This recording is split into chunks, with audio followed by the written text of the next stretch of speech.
If AI could do Prime Minister's question time for me every week, that would be great.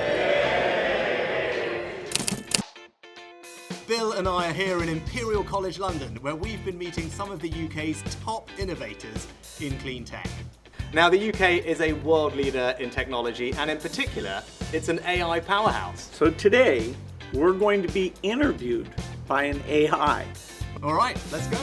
How do you think technology will impact the global economy and job market in the next 10 years?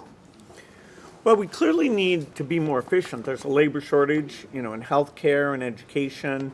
If you go to the low-income countries, they never have enough doctors, they never have enough teachers. Hopefully technology like the one that generated this question can help us be more efficient. What's the most important piece of advice you've ever received, and how has it influenced your career and approach to life? Probably one of the best quotes someone gave me when I started out was, "It's nice to be important, but it's more important to be nice."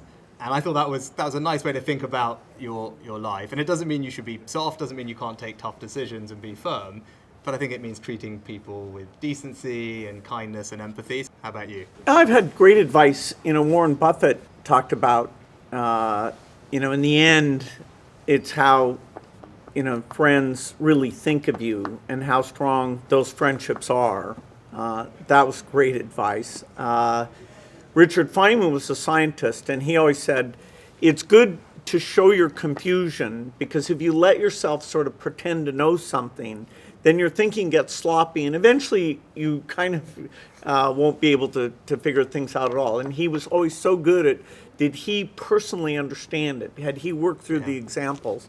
So being tough on, do you really get things? That's been super helpful to me. Yeah, right. What's next? Okay.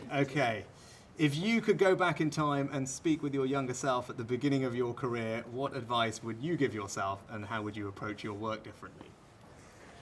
Well, I was kind of overly intense. I didn't believe in weekends. I didn't believe in vacation.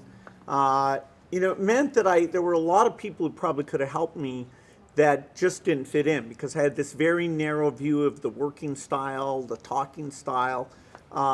And for the small early Microsoft group, that was okay. But then as we got bigger, I had to realize, okay, as you get sales teams in, as you get people with families in, you've got to think about this. It's a very long-term thing. So I was very intense on myself, and I tried to apply that to other people. And so I'd help myself realize that a little sooner than I did. On my end, I think, it's similar, actually related to what you said, is I came from a kind of immigrant family, and mentality was just keep working, keep moving on the next thing and trying to get ahead. And I think actually over time I've come to realize you've got to live a little bit more in the moment. Bill, what's the one thing about your job that you wish AI could do for you? I don't know, sometimes when I'm writing notes and I want to make them clever, I want to put a little drawing. I'm not very good at drawing, but now that I can just type in, take this photo, change it this way, change it this way, I've been using it, to write little poems and songs and things. And I admit to people that I actually got help from the AI. I don't try and cover it up, because otherwise they'd think I can write songs on the spot.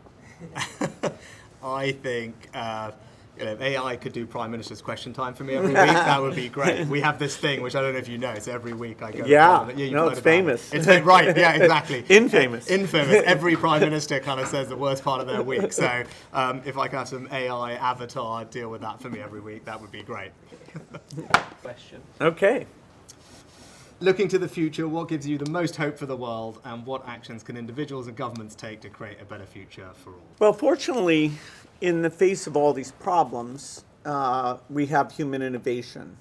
Climate change, very daunting. The number of things we have to change, the speed, the inequity still in the world, where even though we cut childhood death from 10 million a year to 5 million a year with things like Gavi that delivered vaccines, still 5 million is too much. But we're inventing new vaccines. As bad as the pandemic was, it accelerated vaccine science at places like Oxford.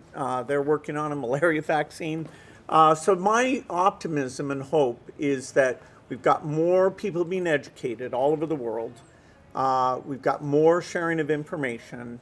Young people want to work on the tough problems like inequity, like climate. And so I think, even though it's daunting and, the economic cycle is challenging us right now, I think, the future is very, very bright. Yeah, I'd agree with that. And I've talked about that here, actually. And we've created some new government departments, actually, recently. And one of them is a Department for Science, Innovation and Technology. Because I agree, like you, that those are the ways that we can solve the world's biggest challenges and make sure that we leave a better world behind us. And the thing that really gives me hope, though, is the humanity that I've seen from the country over the past few years as a senior politician, first during COVID and then more recently during Ukraine. Just seeing how people can come together to support each other to get through a difficult time, open up their hearts, open up their homes, and be there for each other is actually something that should fill us all with hope that we will be able to deal with whatever comes our way and get through it. Yeah, right here at Imperial, they're coming up with ways of killing mosquitoes. And we can save 400,000 lives a year if we can kill mosquitoes to help us get rid of malaria. So we're in a place of fantastic innovation.